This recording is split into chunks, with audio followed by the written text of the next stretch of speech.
nutrition specialists, personal trainers, holistic healers, and experts in traditional, natural, and integrative medicine. Listen for a chance to win daily prizes and follow Let's Talk Nutrition on Facebook and Instagram at Let's Talk Nutrition or on Twitter at LTN Radio. It's time for some inspiration. Tune in to get fit and healthy. It's time to talk about nutrition. Nutrition for your body, your mind, your spirit.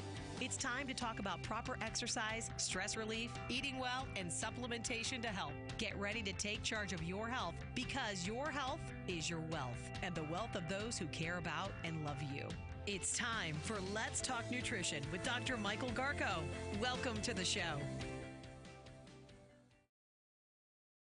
And welcome to Let's Talk Nutrition. Thanks for tuning in today. Glad you can make it. I hope you're doing well, staying safe. And today I will cover quite a bit of the developments with the coronavirus. Um, there are always new developments, and we'll see where we are. Some very trending, sad. I'll get to that, share that with you. Emergency room doctors are really under a lot of stress and at great risk. That's the lead-in story.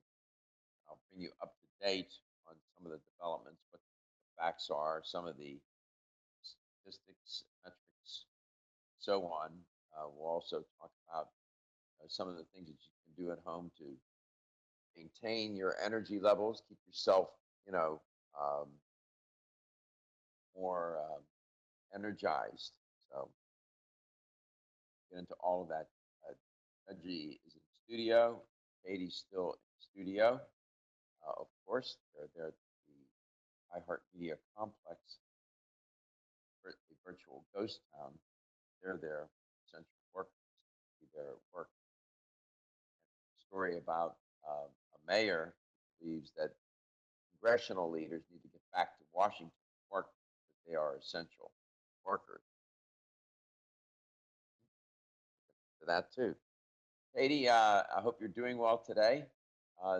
Please share with the audience how they can contact me. Of course, you can give us a call with any questions or comments. Our number is 877-897-8255. That's 877-897-TALK.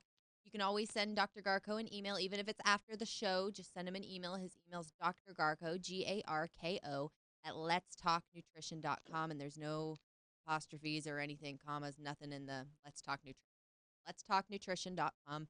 Also, if you go to letstalknutrition.com, you can listen back to our past shows. We archive all of them as soon as the show ends. So there's hours upon hours of listening quality for you there. I mean, we've talked about pretty much anything in the health world I think there is to talk about. So if you're going through something, want to hear about it, just go to letstalknutrition.com or listen back to us wherever you listen to your podcast. You can also watch the show on YouTube and Facebook.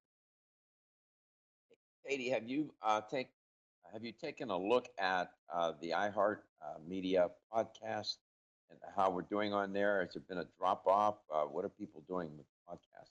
I don't really know. I don't know if they're going through something at Spreaker, which is where I get the database from, but the numbers will like go up and then the next day they drop 200 and it's like, I don't know, something's wrong with the database right now. So I've been trying not to pay too much attention to it because I don't think it's accurate right now. Worldwide, 3,084,762 coronavirus cases, 212,522 people passed away caused by coronavirus. Of course, the United States, we are now, a 1,010,507 total cases and 56,803 deaths. Over a half a, we're getting to, at some point probably, I hope that the way this is unfolding, be at 100,000 deaths. Spain, 232,128 cases. Italy, 200,000. I'll just give you the round numbers. France, 165,000. Germany, 158,000. The United Kingdom, 157,000. Then it starts to drop off. Turkey, Russia, and Iran. But I remember when reporting on this early, we were at 0 cases. Now we're over 1 million. Close to 57,000 people lost to this coronavirus crisis, COVID-19 pandemic. It's stunning how this has, it, right before our eyes, in real time, in real difficult time too. Tyson Foods says, quote, millions of pounds of meat will disappear from the supply chain. The reason for that is because they're closing plants. People were getting sick in these plants by the scores. And there was criticism that these folks weren't protected, weren't given the proper protection, PPPs, and whatnot. Back and forth on that.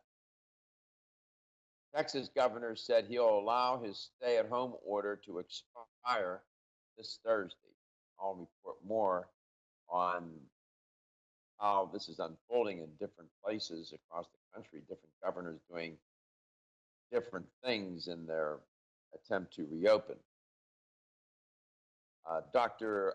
Birx yesterday said that he's going to keep a close eye on how the virus behaves during the summertime.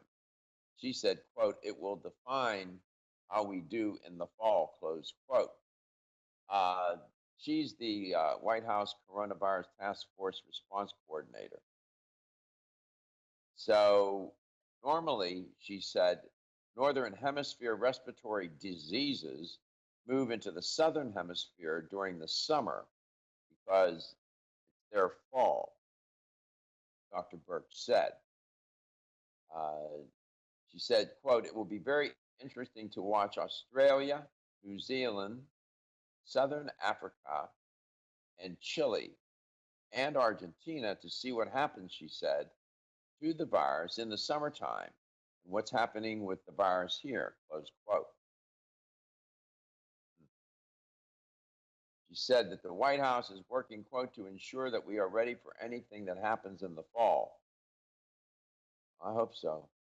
Whether it's testing, whether it's PPEs, I just spoke a moment ago, I meant to say PPEs, not PPPs.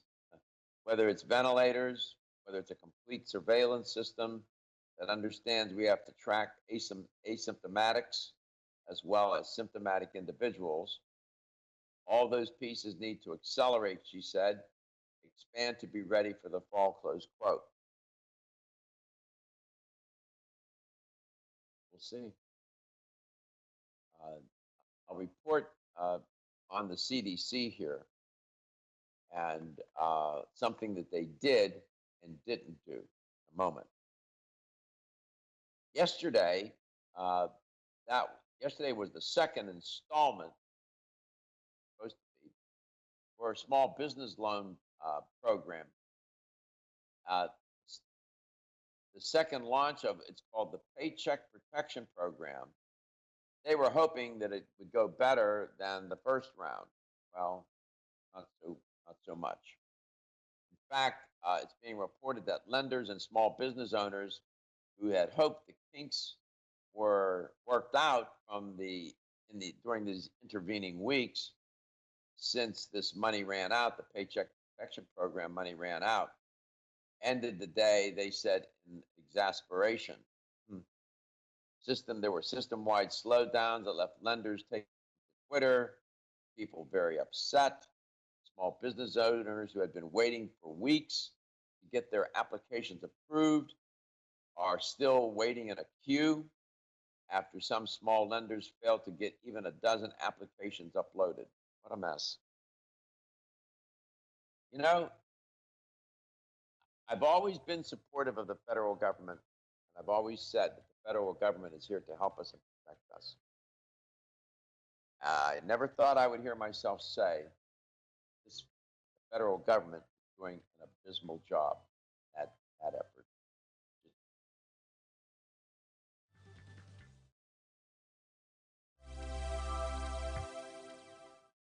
Ladies and gentlemen, listen up. It's me, your immune system. I'm always